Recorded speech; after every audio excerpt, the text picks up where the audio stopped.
हाँ साथियों, सलाम, नमस्ते, सत श्री अकाल, जय भीम, जोहार। साथियों, बहुत ही मशहूर मुहावरा है, सर मुंडाते ही ओले पड़े। अब मैं ऐसा क्यों कह रहा हूं, इसकी कहानी हम बताएंगे दोस्तों। देखिए, तीसरी बार हेमंत सोरेन मुख्यमंत्री बने, यानी कि तीसरी बार मुख्यमंत्री पद की शपथ ली है। इससे पहले ही आपको यह पता है कि शपथ ग्रहण जो है 7 जुलाई को होना था। हड़बड़ाहट में 3 दिन पहले शपथ ग्रहण कर लिया गया और कहा गया कि विधायकों की खरीद फरोख्त हो रही थी। यह आरोप लगाया जा रहा है, जो सत्ताधारी दल है उनका आरोप है। और यही आशंका थी मुख्यमंत्री जो बने हेमंत सोरेन उनको थी। इसलिए हड़बड़ाहट में 7 जुलाई की जगह 3 दिन पहले 4 जुलाई को ही शाम में शपथ ले ली गई, जबकि 1 घंटा पहले ही जेएमएम के सीनियर लीडर सुप्रियो दास यानी सुप्रियो भट्टाचार्य ने कहा था कि नहीं, शपथ जो है 7 को होगी। और एक और वजह बता रहे हैं दोस्तों कि अकेले शपथ ले ली उन्होंने, जबकि एक परंपरा रही है कि और जो मंत्री हैं, जो विधायक है, जिनको मंत्री बनना होता है, वो भी शपथ लेते हैं। और उसके बाद फिर विश्वास मत हासिल करने की कोई जरूरत नहीं थी, क्योंकि राज्यपाल के पास जितने समर्थन थे विधायकों के सब हस्ताक्षर के साथ दिए जाते हैं, जो पत्र होता है, दस्तावेज जो भी होते हैं। लेकिन इन्होंने ही विश्वास मत का प्रस्ताव रखा मुख्यमंत्री ने, और ये दिखाने के लिए कि हमारे अंदर अभी भी दम है, हिम्मत है तो हिम्मत है। लेकिन ये कहने की बात है दोस्तों, बात तो कुछ और है। अब तो खबर यह है कि कितने दिन के अब हेमंत सोरेन मेहमान है। क्या ये सरकार चल पाएगी, क्योंकि 3 महीने के अंदर ही विधानसभा चुनाव हुए हैं। लोकसभा चुनाव तो हो चुके, विधानसभा चुनाव होने हैं झारखंड में, तो चुनाव होने हैं। और देखिए, लोकसभा चुनाव में भारतीय जनता पार्टी का प्रदर्शन समूचे देश में, झारखंड समेत, बहुत ही अच्छा नहीं रहा। और सिर्फ झारखंड में विधानसभा चुनाव नहीं होने हैं दोस्तों, हरियाणा में चुनाव होने हैं, महाराष्ट्र में होने हैं और झारखंड में। और तीनों जगह प्रदर्शन जो है भाजपा का अच्छा नहीं रहा है। और अब भाजपा को यह साबित करना है कि नहीं, अभी भी दम है, मोदी है तो सब मुमकिन है। मैं ये सब इसलिए कह रहा हूं कि इसके पीछे एक कहानी है दोस्तों। हमारे साथ झारखंड की राजनीति को समझने वाले युवा पत्रकार साथी हैं सरफराज कुरैशी, जिनका अपना चैनल है न्यूज स्टॉपिक, वो बताए। और हमारा तो आपको पता है साथियों, जीटी रोड लाइव, कि ऐसा क्यों कहा जा रहा है कि अब कुछ ही दिनों के मेहमान है, और क्या कारण है। क्योंकि सत्ता तो हासिल नहीं कर सकी भाजपा। झारखंड में भी कहा जाता है कि बहुत प्रयास किया गया, ये था कि नाराज चल रहे हैं चंपई सोरेन या लोबिन हेब्रेम या चमरा लिंडा या कुछ और विधायकों को पटा लिया जाएगा। यह भी आशंका थी कि राष्ट्रपति शासन लगा दिया जाएगा और अपने मन मुताबिक फिर यहां चुनाव होगा। लेकिन खेल तो दोस्तों कुछ और है। खेल तो यह है कि क्या हेमंत सोरेन मुख्यमंत्री रहेंगे या फिर चंपई सोरेन मुख्यमंत्री बन जाएंगे या कोई और मुख्यमंत्री का चेहरा होगा। अब ऐसा क्यों मैं कह रहा हूं, ऐसी खबरें क्यों हो, तो सीधे चलिए बात करते हैं। सरफराज हमारे साथ है। तो सरफराज, ऐसी खबरें क्यों आ रही हैं, ऐसे सवाल दरअसल उठ क्यों रहे हैं, आप बताएं, क्या मामला है दरअसल। देखिए, सरकार बनने के बाद जो अचानक से आप ये बता रहे हैं कि फिर से हेमंत सोरेन की कुर्सी रहेगी या जाएगी, तो दोस्तों इस मामले पर इसलिए ये चर्चाएं सामने आ रही है कि इस हेमंत सोरेन को 28 जून को झारखंड हाईकोर्ट ने कुछ शर्तों के साथ जमानत दी है। अच्छा। जिसके बाद वो बाहर आते हैं और फिर से सत्ता परिवर्तन हो गया। लेकिन इधर इस मामले में फिर से ईडी जो है वो झारखंड हाईकोर्ट के फैसले को चैलेंज सुप्रीम कोर्ट में कर दी है। मतलब हेमंत सोरेन को जमानत जो मिली है उसके खिलाफ ईडी जो है वो सुप्रीम कोर्ट गई हुई है। सरफराज, मामला भी बता दिया जाए, मामला क्या था, किस मामले में ये जेल गए थे, ईडी का क्या केस था। नहीं, वो दरअसल जो हेमंत सोरेन, ये तो जग जाहिर भी है, फिर से हम अपने व्यूअर्स को बता भी देते हैं कि हेमंत सोरेन पर यह आरोप है कि उन्होंने रांची के बड़गांव अंचल में 8 एकड़ से अधिक जमीन पर कब्जा किया हुआ। लेकिन वो जो है कब्जा जो है इनका, ईडी ने इसी को लेकर उनकी गिरफ्तारी भी की थी। लेकिन झारखंड हाईकोर्ट ने जो जमानत दी है उसमें उन्होंने कोर्ट ने कहा है कि ईडी ने ऐसा कोई दस्तावेज या कोई सबूत पेश ही नहीं किया कि जिससे ये साबित हो कि हेमंत सोरेन ने उस जमीन को कब्जा किया था। और मजेदार बात इसमें यह भी थी कि जो जमीन के मालिक है, मान लीजिए आपके साथ कोई घटना दुर्घटना होती है तो आप एफआईआर करते हैं, तब उस पर कार्रवाई होती है, लेकिन जो जमीन के मालिक हैं उन्होंने कोई शिकायत ही नहीं की थी और ईडी ने कार्रवाई की है। झारखंड हाईकोर्ट ने यह भी कहा कि जिनकी जमीन है उन्होंने कोई शिकायत ही नहीं की कि मेरी जमीन कब्जा हेमंत सोरेन ने किया है। सरफराज, एक और मैं बात बताना चाहूंगा इसमें जी।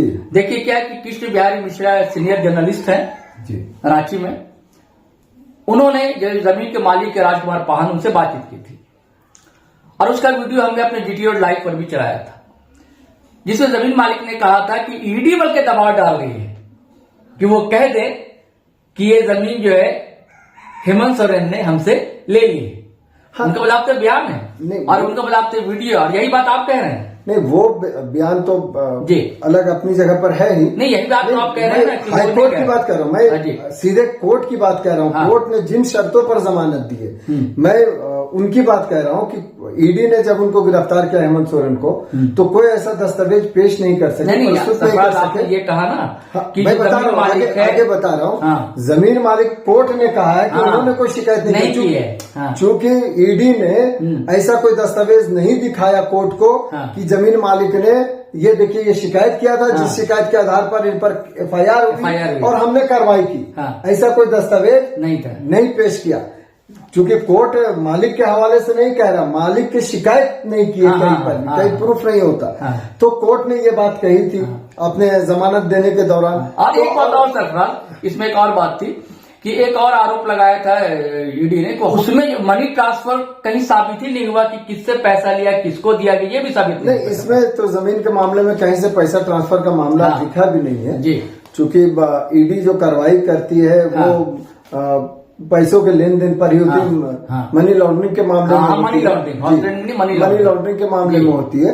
लेकिन मनी लॉन्ड्रिंग का मामला यहाँ दिख नहीं रहा था, चूंकि ये जमीन का जुड़ा हुआ मामला था, जमीन के कब्जा का मामला था कि हेमंत सोरेन ने जमीन कब्जा कर रखा है। तो इसको लेकर हाईकोर्ट ने जो जमानत दी थी, इसी पर ईडी फिर से गई है सुप्रीम कोर्ट। अच्छा, उसको इस फैसले को चुनौती दी है सुप्रीम कोर्ट में, इसीलिए डर है ना जी, इसीलिए डर है। अच्छा, जो आप कह रहे हैं कि फिर कुर्सी रहेगी या जाएगी, तो दरअसल ये चर्चाओं को जो हवा मिल गया है अचानक से, जो चिंगारी एक हल्की सी यही चिंगारी दिख रही है कि जिसको आग लगने की उम्मीद बताई जा रही है कि सुप्रीम कोर्ट में फिर से गए हैं, ईडी गया। अब ईडी सुप्रीम कोर्ट की जाने के बाद अगर सुप्रीम कोर्ट हाई कोर्ट का फैसला पलट देती है, जिस तरह से आप देखेंगे कि दिल्ली के मुख्यमंत्री अरविंद केजरीवाल के मामले में स्पेशल कोर्ट के फैसले को दिल्ली हाई कोर्ट ने बदल दिया है ना, उस पर रोक लगा दी जमानत पर। तो अगर कहीं ऐसा होता है कि सुप्रीम कोर्ट झारखंड हाईकोर्ट के फैसले पर रोक लगा देती है, नियमित जो जमानत मिली है वो जमानत को रद्द कर देती है, तो जाहिर सी बात है कि कहीं ऐसा ना हो कि फिर से सत्ता परिवर्तन करना पड़ जाए और फिर चंपई सोरेन मुख्यमंत्री बनते हैं या कौन बनते हैं, ये तो आगे की देखने की बात होगी। लेकिन इसी बात का खदशा है कि कहीं फिर से सत्ता परिवर्तन नहीं हो जाए, क्योंकि देखिए हाईकोर्ट ने जो जमानत दी है उसमें एक चीज ये भी कहा कि किसी प्रकार का अपराध ना हो। हेमंत सोरेन को एक तरह से चेतावनी भी है। अब एक मामला इसमें यह है सौरभ भाई की एक तरफ तो जहां सत्ता परिवर्तन का डर लग रहा है, वहीं आप देखें कि अरविंद केजरीवाल जो है आज भी मुख्यमंत्री हैं दिल्ली के। अच्छा, ये भी तो कहीं ऐसा ना हो कि सत्ता परिवर्तन नहीं करके अरविंद केजरीवाल की राह अगर पकड़ लेते हैं हेमंत सोरेन, यानी कि यदि जेल जाने की नौबत आई तो ये इस्तीफा नहीं देंगे। ऐसा भी हो सकता है, अरविंद केजरीवाल की राह पकड़ ले कि भाई अब जेल में डालो, लेकिन मैं इस्तीफा नहीं दूंगा। अरविंद केजरीवाल ने एक कह दीजिए कि मिसाल खड़ी कर दी। नहीं, अरविंद केजरीवाल ने बता दिए एक इसमें आपको जब उनको जमानत मिली थी लोकसभा चुनाव के दौरान, तो उन्होंने एक बात कही भी थी एक सभा में, अच्छा, कि हेमंत सोरेन को इस्तीफा नहीं देना चाहिए था।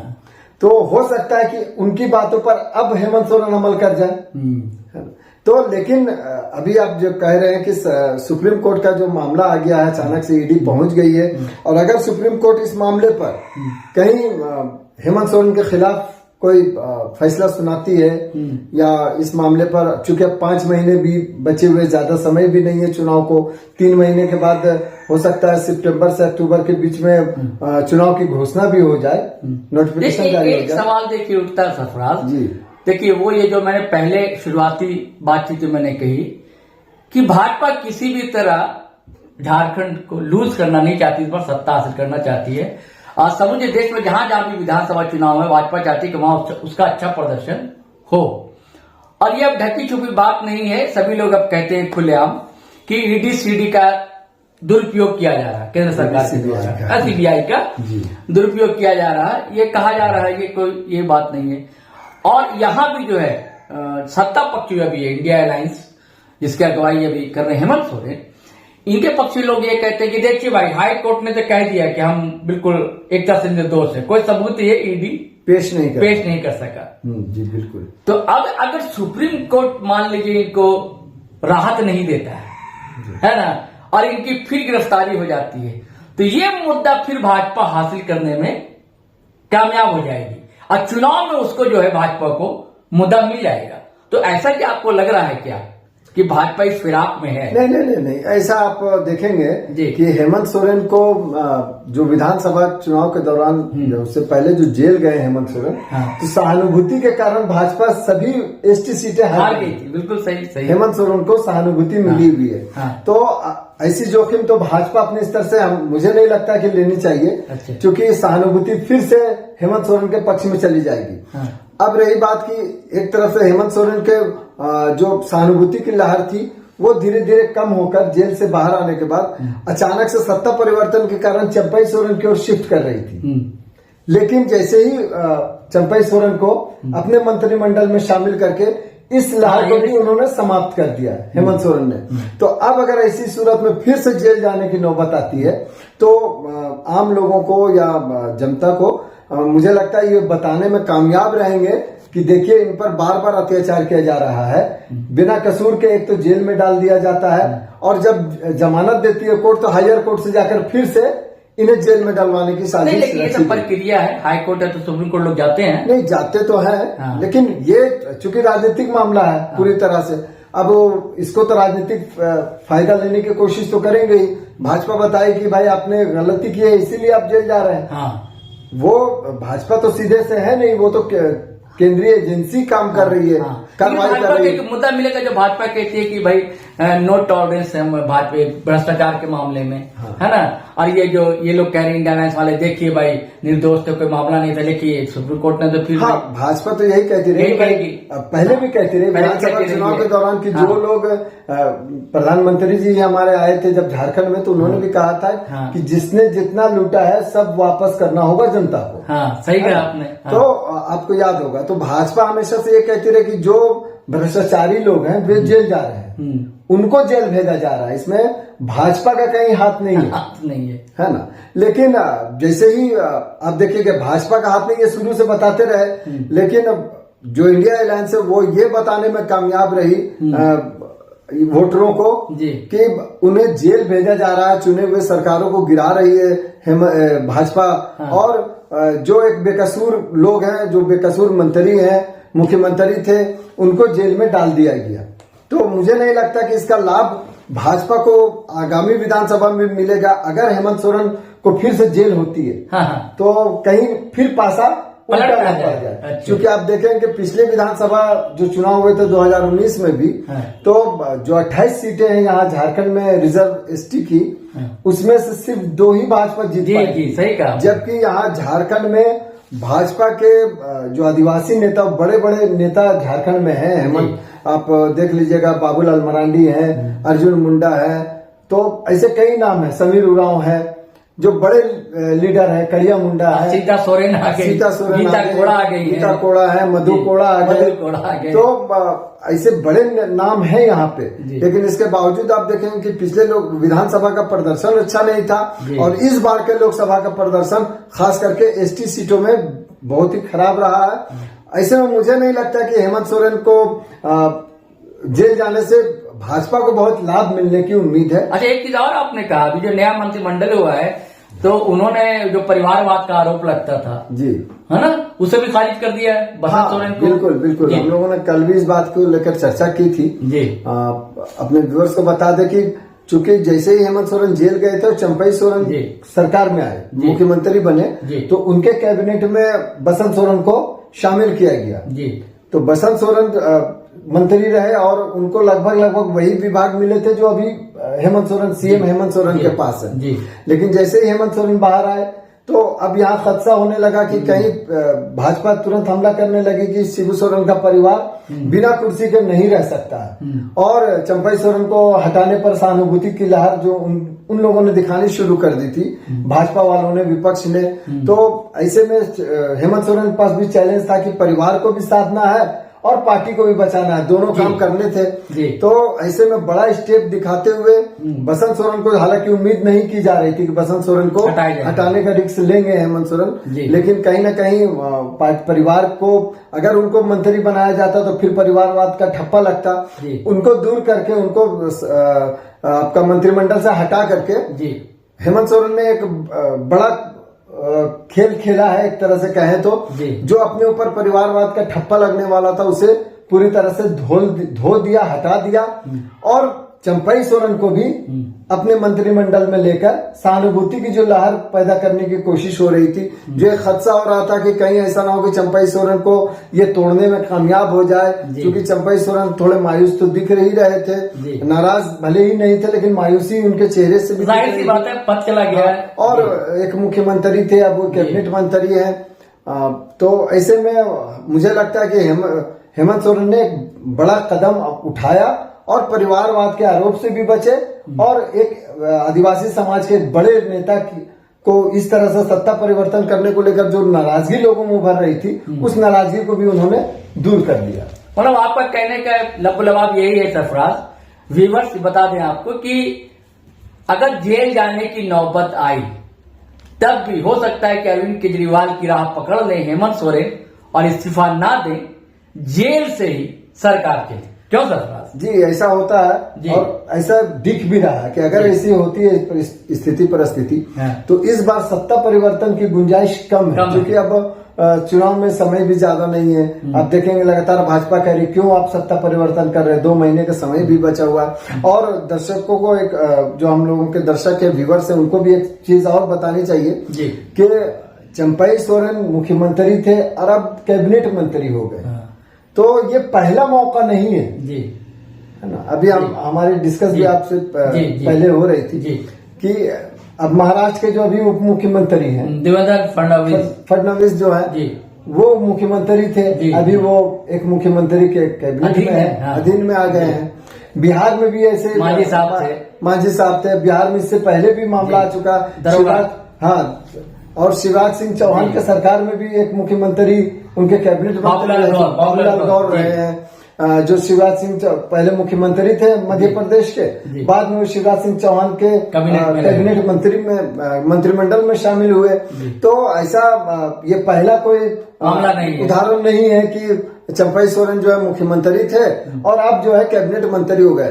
तो ये चीजें साफ कर देने से काफी आसानी भी होगी लोगों को कि ये पहले भी होता रहा है, ये कोई नई बात नहीं है। और ये भी हो सकता है सरफराज, तो आपने अच्छी बात बताई कि चंपई सोरेन ने इसे 5 महीने में कई अच्छी योजनाएं लाई, तो हो सकता है इनके रहने से और फायदा होगा।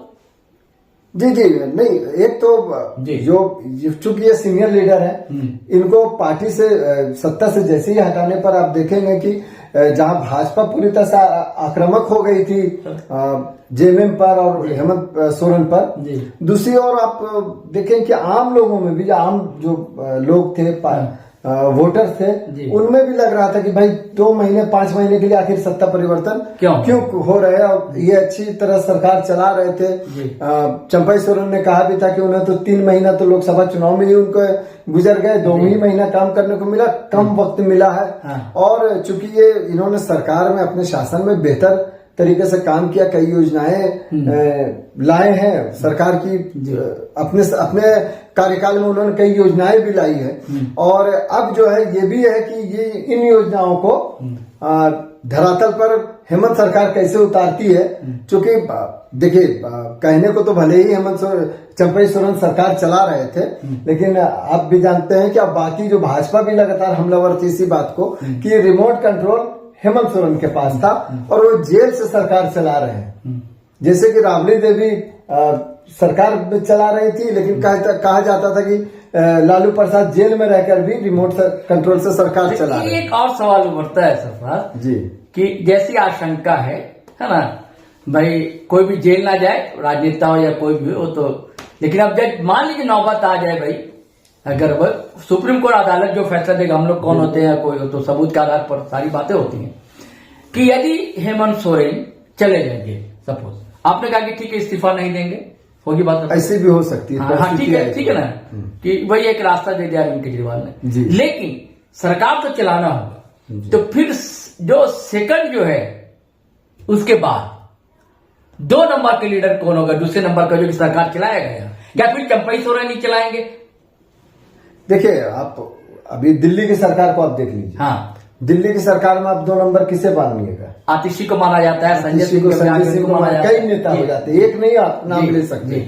लेकिन यहाँ पर जो दिख रहा है कि आप देखेंगे कि जब हेमंत सोरेन जेल में थे तो कहा जा रहा था कि पार्टी टूट जाएगी, बिखर जाएगी, लेकिन अचानक से एक नई नेता, नई स्टार जेएमएम की उभर जाती है, कल्पना सोरेन, और वो जिस तरह से पार्टी को भी संभाल लेती हैं, स्टार भी बन जाती हैं, विधायक भी बन गई इसी बीच में। तो अगर ऐसी स्थिति परिस्थिति आती भी है कि हेमंत सोरेन को अगर जेल जाना पड़े और इस्तीफा नहीं भी देते हैं वो, तो भले कल्पना सोरेन को आगे नहीं लाए, लेकिन आप ये कह सकते हैं कि चंपई सोरेन चूंकि वरिष्ठ नेता भी है, और कल भी आप देखेंगे कि जब मंत्रिमंडल का शपथ ग्रहण हो रहा था तो सबसे पहला नाम चंपई सोरेन का ही था, दूसरे नंबर पर रामेश्वर उरांव थे। तो ऐसे में सबसे सीनियर लीडर है, तो जाहिर सी बात है कि इनको ही मौका मिलेगा। और अगर सरकार के अलावा पार्टी स्तर पर अगर कोई भी फैसला सुनाना हो या कोई मशवरा बताना या रैली है या लोगों तक जाना हो, सभा करनी हो, तो उसमें निसंदेह कल्पना सोरेन का नाम आप सबसे आगे मान सकते हैं जी। तो चलिए साथियों, अंत करते हैं। बस अब यही बात सामने आई है, उभर कर सामने आई, उजागर होती है कि यदि ऐसी आशंका है, अगर सुप्रीम कोर्ट अगर राहत देता तो ठीक है, नहीं तो अगर जेल जाने की नौबत आई, हेमंत सोरेन जेल जाते हैं तो इस्तीफा नहीं देंगे, और उसके बाद सरकार जो है जैसे चला रहे थे चंपई वही चलाएंगे, और बाहर की कमान, पार्टी की कमान, इंडिया अलायंस की कमान कल्पना सोरेन के हाथ में रहेगी। चलिए साथियों, अब इजाजत दें, आज्ञा दें, और हम लोग का आप जरूर चैनल, यूट्यूब चैनल जो है न्यूज स्टॉपेज भाई सरफराज का, हमारा GT लाइव सब्सक्राइब कर लें, नहीं किया है तो अब फेसबुक पर ही पेज है उसे फॉलो कर लीजिए। अब वीडियो साथियों शेयर किया कीजिए, कमेंट किया कीजिए, लाइक किया कीजिए, हिम्मत मिलती है, हौसला मिलता है। हम लोग का एक अदना सा प्रयास है और आपका सहयोग मिलेगा तभी हम लोग आपको अच्छी राजनीतिक कहानी, सामाजिक कहानी और देश दुनिया की खबर से रूबरू आपको कराते रहेंगे। आपका साथ बहुत जरूरी होता है। आप आर्थिक मदद नहीं करते हैं तो हमारा सब्सक्राइब किया करें, आप लोग हम लोगों का चैनल शेयर किया करें दोस्तों, हिम्मत मिलेगी। चलिए अब इजाजत दीजिए। जय हिंद, जय भारत। तो साथियों, आपको कहानी कैसी लगी, जरूर रोचक लगी होगी, और आप अगर फेसबुक पर देख रहे हैं तो फॉलो कर लें हमारा पेज, और अगर आप यूट्यूब चैनल देख रहे हैं हमारा, सब्सक्राइब कर लें और बेल आइकन दबाना हरगिज़ ना भूलें। धन्यवाद, शुक्रिया।